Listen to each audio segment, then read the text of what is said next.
Dampak dari kebakaran hutan dan lahan. Kebakaran hutan menimbulkan kabut asap yang dapat mengganggu saluran pernafasan dan bisa mengakibatkan kematian. Merusak ekosistem. Hewan mati,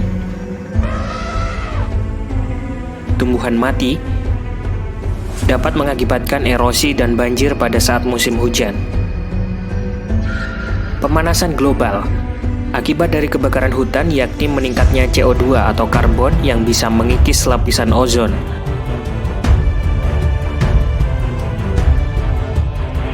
Langkah-langkah dan upaya pencegahan karhutlah.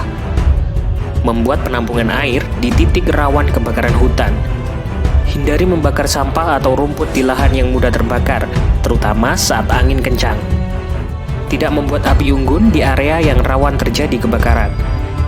Membuat sekat-sekat kanal untuk pengaturan hidrologi pada lahan gambut. Tidak membuang puntung rokok sembarangan, terutama di lahan yang mudah terbakar. Sanksi membakar hutan dan lahan. Menurut Undang-Undang Nomor 41 Tahun 1999 tentang Kehutanan, Pasal 50 Ayat 3 huruf D, setiap orang dilarang membakar hutan. Pasal 78 Ayat 3 huruf D, setiap orang dilarang membakar hutan. Pasal 78 ayat 3, barang siapa dengan sengaja melanggar ketentuan sebagaimana dimaksud dalam pasal 50 ayat 3 huruf D, diancam dengan pidana penjara 15 tahun dan denda paling banyak 5 miliar rupiah.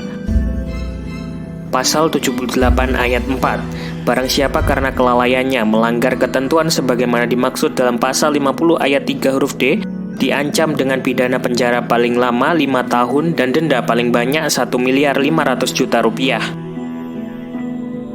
Undang-Undang Nomor 32 Tahun 2009 tentang Perlindungan dan Pengelolaan Lingkungan Hidup. Pasal 69 ayat 1 huruf H UU PPLH, setiap orang dilarang melakukan pembukaan lahan dengan cara membakar.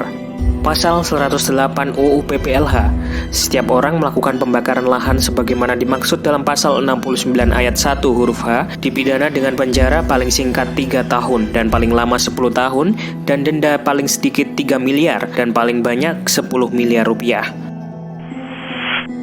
Membakar hutan dapat menguntungkan diri sendiri pada saat ini, tapi akan merugikan anak cucu serta keluarga di masa yang akan datang.